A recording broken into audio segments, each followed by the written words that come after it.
would say the names Dan Brandt and Moishe Wolf, you'd say, oh, they sound like two guys from the neighborhood, but I'd like to introduce you to Father Dan Brandt and Rabbi Moishe Wolf.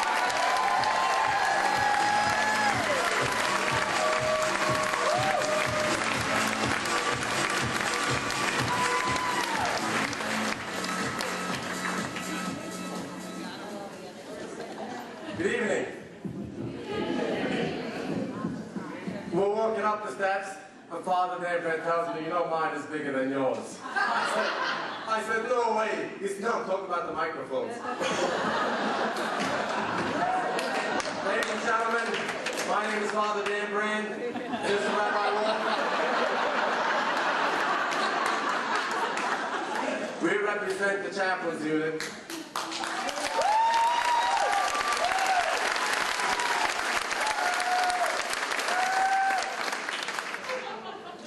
And we're here tonight to pop our court. We're here to share with you what I call Tales from the Front. Over the years, working the streets with our beloved brothers and sisters, we kind of formed a little library of all the humor and all the stories that were told to us. So Father Dan Brandt told me, he says, we want to go down to the Laugh Factory. I said, well, what kind of material? He says, well, you can use whatever you want. So I looked at the library and I saw clean material, and I found one little post-it note on the top. And when I saw the rest of the stories, I have 17 volumes. So we're going to share a little bit of that. But before I begin, the reason I'm so honored to be here tonight, I want to thank Tom and all my friends, brothers, and sisters that are out here in the crowd that came out here for a fun.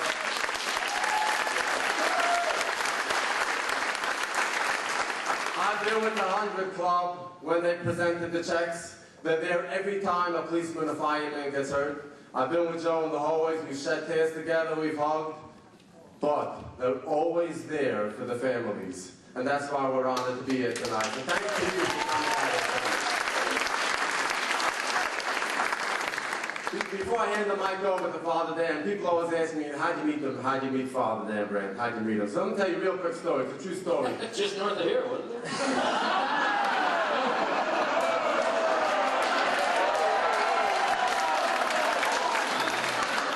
We took a college course together, a college course in English, and the question that the instructor, the professor threw out there, he says, what's the difference, can you explain to me, between complete and finished?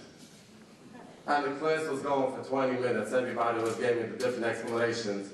So Father Dan Brandt raises his hand. He says, I got the answer. He says, when a man marries the right woman, he's complete. When he marries the wrong woman, he's finished. And when the right woman finds out about the wrong woman, he's completely finished.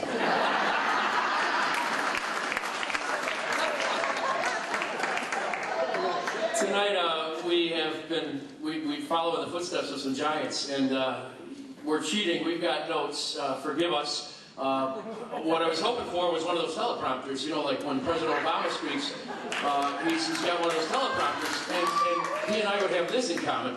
Tonight, everything that comes out of my mouth will be a joke, too.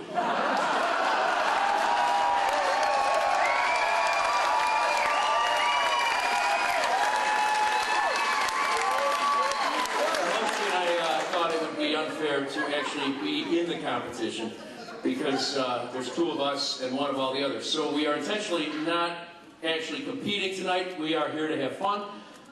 Besides, we really didn't want $1,000 worth of certificates to this dump. So, the real talent that preceded us tonight, you guys are in the competition. We respectfully excuse ourselves from it, but could certainly go for a round of beers anyway, waitresses. You know, the waitress's name is Mary. She's serving up in the corner there where we were, and if you need a beer, just hail Mary.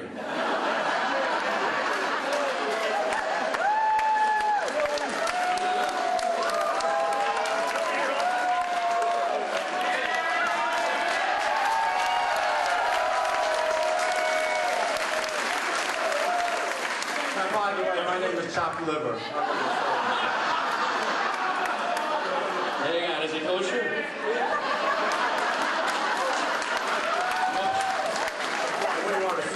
the tip of the bottle? Check her for cold sores, Moshi.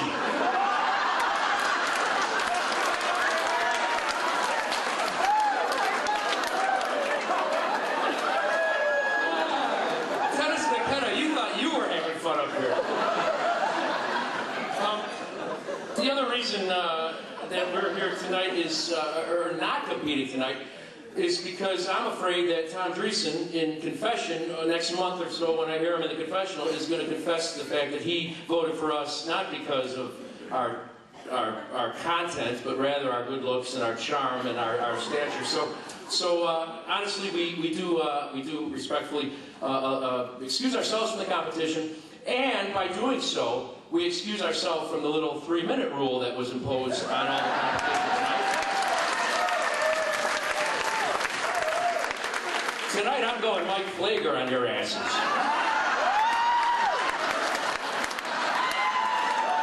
So when that little red light comes on, Mr. Dreesen, you can shove it. I'd also like to recognize the presence of some very important people to me. Some members of my family are here. My folks are in the very back. Mom, this would be the next 20 minutes or so would be a great time for you to go use the restroom. And my sister Peggy is here. Peggy is my next sibling up. I'm the youngest of 5. And she, just over a year ago, was diagnosed with breast cancer and went through... Now, this is not a joke, folks. This is very true, and I respect and honor and love her immensely, and I really admire the way she has dealt with this condition she has. After many surgeries and 18 cycles of chemotherapy spaced 3 weeks apart, so over 54 weeks of chemotherapy, this very afternoon, she had her last treatment.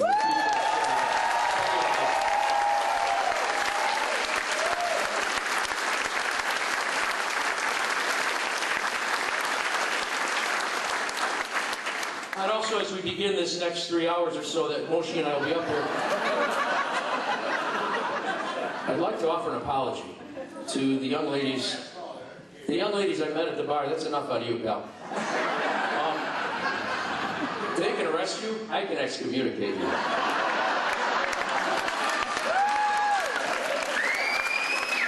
and I were having a beer at the bar, and these 2 young ladies, you're here somewhere, and I offer my sincere apology. You were talking with a very heavy British accent. And so I approached, and I engaged, and I said, so what part of England are you 2 ladies from? And the one looked at me and said, "It's Wales, you idiot."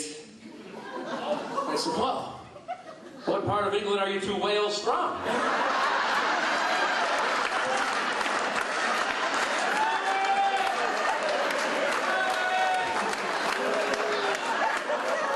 So I thought, I should probably buy him a beer. And I look at Moshi and I said, I'm out of money. Can I borrow $20 so I can buy these 2 whales of beer? And Moshi says, "Oy vey, $10. What do you need $5 for?" Joe Ahern was mentioned earlier. Joe Ahern spoke earlier. God love you, Joe. We love you, Joe. You're doing great work. Last time I was in this environment with Joe was a while back. We were at a ball game first and went to some bar that he took me to. I was totally unfamiliar with the place. And that's not the joke. So Joe brings me to this place. It's late. We had been drinking at the ball game. I had my cat eyes on. I was a little slow to realize there wasn't a single girl in this place. It was all dudes. From working the door to working the bar to serving at the tables, all the customers, everybody in the place was a guy. So growing increasingly uncomfortable, I look at the guy I'm dancing with and said, "What the hell kind of place is it?"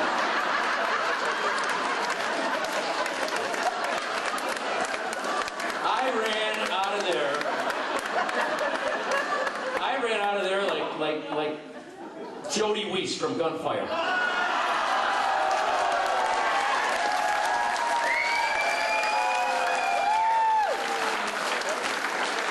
Like Sweet Brown from an apartment fire. Joe, I wanted to kick your ass like you were ceasefire President Theo Hardeman's wife.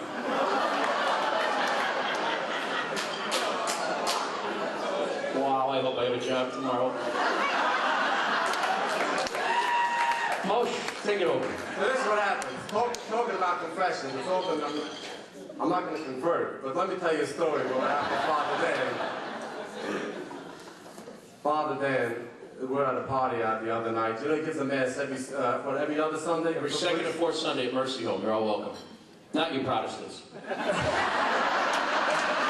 Certainly not you, Moshe. And right after the mass, the copper's daughter comes over with him. She looked like she was 21, 22 years old. And she says, Father, can I do a confession? He says, sure, let's go into the corner. He goes to confession. She says, Father, I need to confess my sins. I sinned last night with my boyfriend 3 times. Father then looks at her and says, go to Jewel, buy 2 lemons, cut them in half, squeeze them out into a cup, and drink the juice. And the girl says, well, will I be forgiven? He says, no, but I'll wipe the smile off your face. True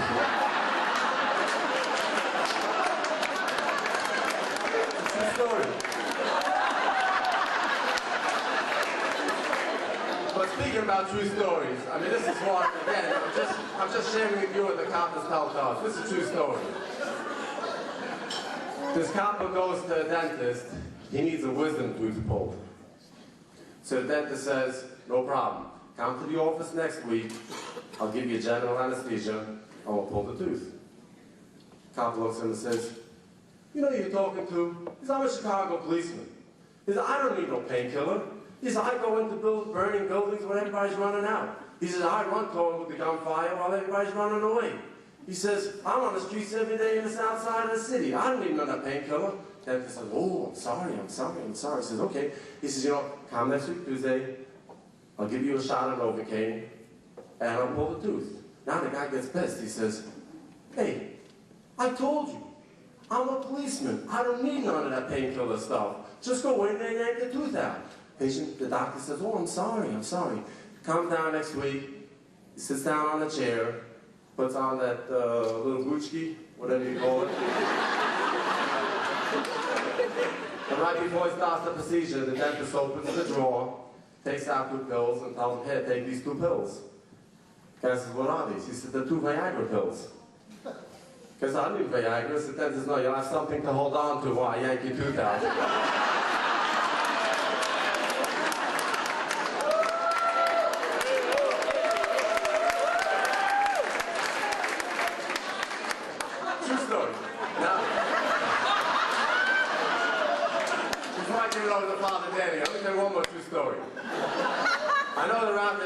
Chief Rotner, Sergeant Wellbone, give yourselves a hand. 2 of the greatest coppers in the city. They used to work up in the 24th district in the workings of On Avenue. And it's one afternoon, and Bruce looks at his watch and says, ah, damn, it's broken again. So as they're walking through, they see that they're passing a store that has watches for sale. So the guy goes, he looks in the wall, he says, oh, you know, watch number 59 looks pretty good. So he goes into the store, and there's a rabbi sitting behind the counter, swaying to and fro, and, you know, twirling his beard a little bit. And Bruce says, sir, can I see watch number 59? The guy says, I don't have watch number 59. So he goes out to the window again, he looks around, he says, you know, 33 looks pretty good. So he goes back to the guy and he says, can I have watch number 33? He says, I'm sorry, I don't have watch 33. So Bruce goes out again, he sees watch number 19. He comes back, he says, how about watch number 19? He says, I don't have it. He says, well, do you have any watches? So the rabbi says, no. He says, I don't have watches at all. He says, I do circumcisions. So Bruce says, so why do you have watches in the window? So the rabbi says, why? What else should I put in the window?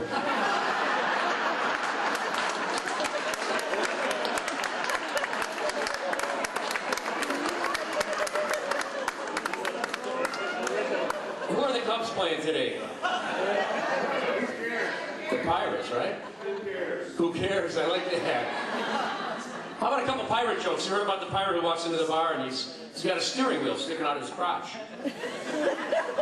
Bartender says, what's with the steering wheel? The pirate says, arr, it's driving me nuts. All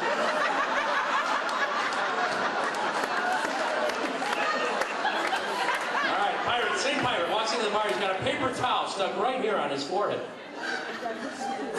Bartender says, hey, pirate, what's with the paper towel? And the pirate says, arr! You like that? Arr! I've got a bounty on me head. He's laughing. He's heard these about 6 times. Do you know what restaurants pirates like to eat at? Arby's, yes, indeed. And what do they pay for corn? About $1 an ear. All right, another bar joke. Giraffe walks into a bar, announces to everybody present, hey, everyone, the high balls are on me.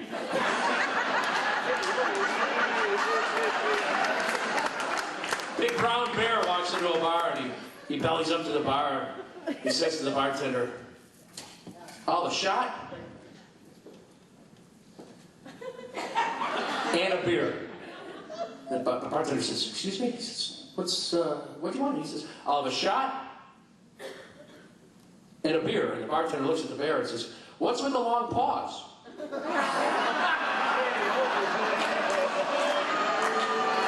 come on. I know what you're thinking. It's exactly what Trayvon was thinking when he was punching George. Is that the best you can do? Well, I can read your mind. Let me tell you. As United States Representative from New York, Anthony Weiner would say, I'll show you. Take it over, Mo. Tell us about the panhandler that Joe Ahern encountered. I don't see a red light. We got time. Okay. Just bear with me. This is a true story.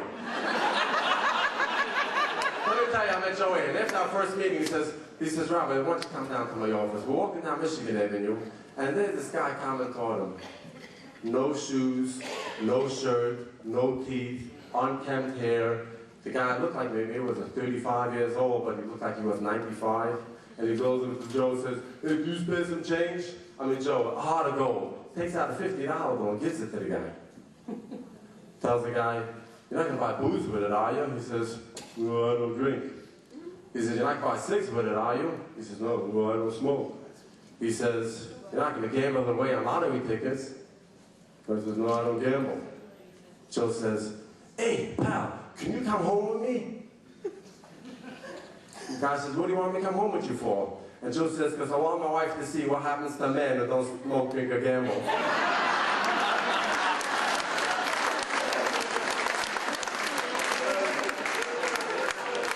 In the chaplain's office, I'm partnered up with Bob Montalongo. Some of you might know Bob. He came to us from the bike unit about 3 years ago. Before that, he was in True and in the 7th District as well. Anyway, Bob and I get out on the street on Wednesdays. We start in the afternoon, early afternoon. We go until 2, 3, 4 in the morning. And it's the highlight of his week because he misses being the real police. And it's the highlight of my week because I get to go out and play police. And we really have a lot of fun together. And we were driving through, of all neighborhoods, Canaryville, 43rd Street. And we stopped a guy. Bob told me to stop the car. He gets out of the car. There's a guy walking along 43rd Street with a sheep. Well, you know, the stockyards are right on the other side of Halstead Street. So Bob says to this guy, what are you doing with that sheep? He says, I found it. Bob says, you live in the middle of the city. What do you can't just be walking around with this thing. You need to take that thing to the zoo. So the following Wednesday, Bob and I are out driving down 43rd Street. Guess what's there? Same guy, same sheep. Bob says, yeah, stop the car. He gets out of the car and says, I thought I told you a week ago to take that thing to the zoo. And this guy says, I did. Today we're going to the beach.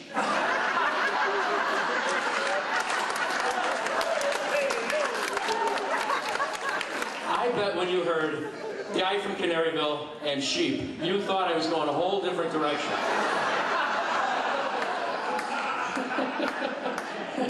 Anyone here from Canaryville tonight?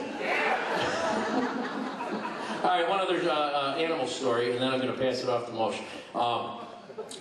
I'm driving along through rural Illinois, and I don't get much of farms, and I saw this beautiful farm, sprawling, many acres, and I pull over to admire it, and I'm checking out the farm animals and the beautiful buildings and the crops, and I noticed this three-legged pig. So I asked the farmer, what's with the three-legged pig? He says, that pig is a hero. That pig, my daughter fell in the pond behind the barn, And we didn't hear her screaming, but the pig did. He raced to the side of the pond, pulled her out to safety with his hoof. And without that pig, my daughter would not be with us today. And to show our appreciation, we're just eating him a little bit at a time. Anyone from Pete out here tonight? Go ahead, Walsh. This is what I was thinking. We've kind of told you what we got. And then I was saying to myself, you know, wouldn't it be nice if in the Jewish faith we had something like dispensation? You know, I go to all the holiday parties during Christmas time, during Lent. Can't have meat. All right, let's call Father Brandt. We'll give us dispensation. Everybody has meat. So I figured, what would happen if I asked Father Brandt dispensation tonight to tell you a story what I heard on the street? Do you think you can do that? And while you're at it, some ribs? No? So this is a true story. We're doing a ride along in the 18th district. Call comes over, a fight in the beauty salon of the Gold Coast. Now, I don't know about you, but if you ever saw two women fight, you know that the only thing to do when you see two women fight, bail out. And I'm saying to myself, Bruce Lee, where are you when I need you most? So, we make it to the salon, everything's at peace, and I know Betsy, the salon owner. And I said, Betsy, what happened? I mean, both women looking there pretty bloodied up. She said, this is what happened. The two of them are sitting next to each other on the bar stool, and he's doing their hair. And the one woman looks at the other woman, she says, I don't want to talk to you. I'm mad at you. She says, why? We know each other for 10 years already. She says, because you're telling people I'm fat. She says, I never said that you are fat. I said that if you are fat, you still look beautiful. She says, and what's this thing about my husband? She says, you're telling people that my husband has warts on his penis.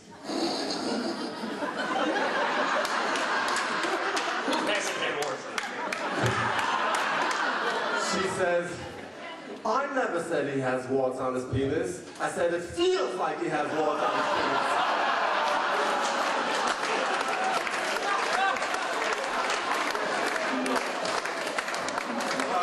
Well, I got this conversation. I hope my mother's still in the bathroom. This is a true story. The policeman walks into the doctor's office, tells the nurse behind the counter, I need to see the doctor. Now the office is crowded of people, like 50 people in the office. She says, what's the problem? My penis. She says, sir, you see there's 50 people out there. What's the matter with you? You don't just come out of trouble with my penis. He says, well, what else am I supposed to do? He says, you come into the office, you say I have trouble with my ear. And then when you see the doctor, you tell him what the problem is. He walks out of the office, comes back 2 minutes later. He says, ma'am, I'd like to see the doctor. She says, what's the problem? He says, I have a problem with my ear. She says, what's the problem? He says, I can't piss out of it. It's a true story.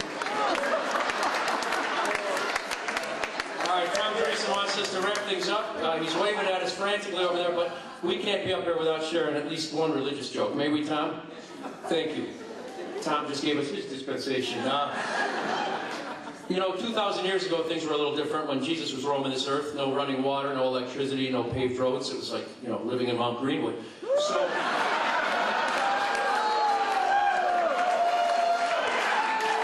Jesus needs a new robe, and he goes to Irving, the robe maker, a third cousin of Moshe's, and he says, I wonder if you can set me up with a new robe. And Irving makes him this beautiful new robe, gorgeous robe. And Jesus says, what do I owe you? And he says, not a single shekel. Jesus, all I want you to do when you're out roaming and preaching and teaching, just spread the word. Tell people what good work Irving does. Jesus says, fine, we'll go into business together. I'll do the marketing, you do the production. We'll call ourselves Jesus and Irving. Irving says, well, I like the idea. I'll go into business with you, but I don't like the name. I think we should call ourselves Irving and Jesus. And they bicker back and forth, finally come up with a name. And to this day, Lord and Taylor is still in business.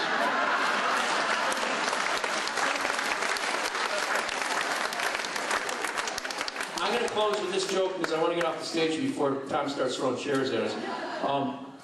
You know, we have many differences between religions. Moshe being a Jew and me being a Christian. We have many things that divide us, but even more so do we have things that unite us. And that goes for all Christian denominations. The love of God, the love of human beings, the love of human good.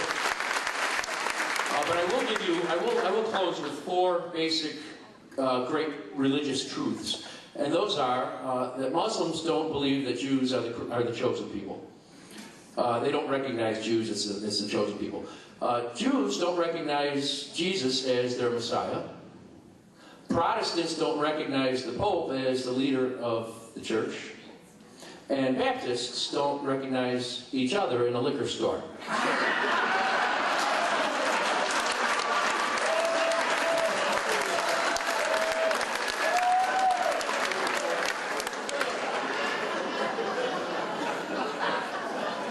Moshe, you deal with Tom Dreesen. Go ahead. Father's going to close with a prayer, but I have to leave you with one more true story that Father told me.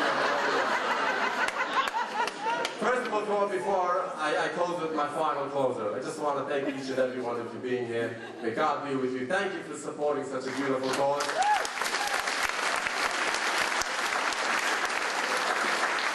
And most of all, thanks each and every one of you for your love and friendship. All right, this is a true story. The policeman comes home one day from a long day of work, comes home, he sees his wife's packing her bags. He says, "Hon, what now?" She says, "You listen to me very closely.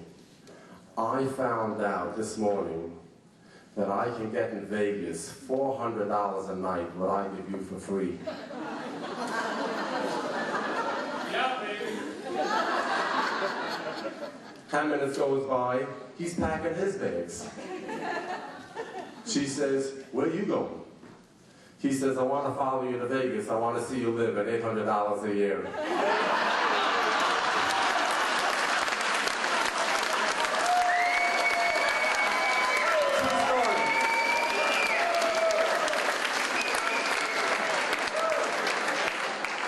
I too close with a thank you to Joe Ahern for this opportunity. Thank you, Tom Dreesen, for your patience. God bless you. God bless the 100 Club and all of you for coming out to support it. Now, we've been a little cop-heavy tonight with all this talent. I hope you do the funniest firefighter story. They can share stories from, you know, rescuing cats out of trees and falling out of their bunks and so on. No, believe me, they're the smarter ones. Why bring a gun to work when you can bring a pillow? So,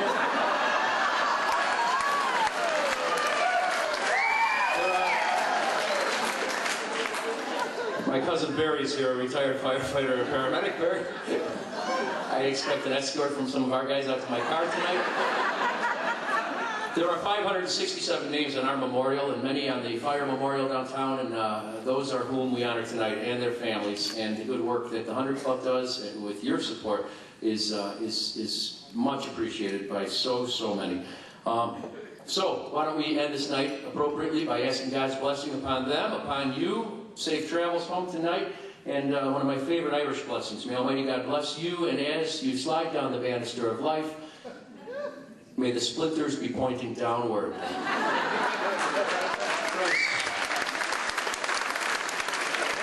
The skit is ended. Go in peace.